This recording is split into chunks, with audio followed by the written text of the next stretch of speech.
मुल्क में पेट्रोल और डीजल की कीमतें आज तारीखी सतह पर पहुंच गई हैं। पेट्रोल की कीमतों में 28 पैसे और डीजल में 33 पैसे फी लीटर का इजाफा किया गया है।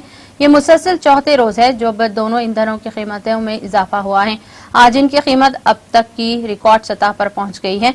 4 दिनों के दौरान पेट्रोल 87 पैसे और डीजल 1 रुपया महंगा हो चुका है।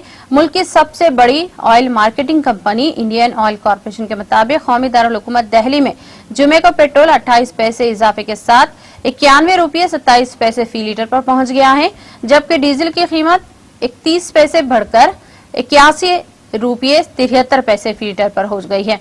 गुज़िश्ता सतह रिकॉर्ड 27 फरवरी से 23 मार्च 2021 तक रहा था। इसके बाद 4 रियासतों और मरकज के ज़ेर इंतजाम इलाके पुडुचेरी में होने वाले असेंबली इंतखाबात के दौरान 4 दिन पेट्रोल और डीजल की कीमतों में कटौती की गई थी, जबकि बकाया दिन कीमतें मुस्तहकम रह गई और इंतखाबी नतायज के बाद 4 मई से दोनों ईंधनों की कीमतों में मुसलसल इजाफा देखा गया।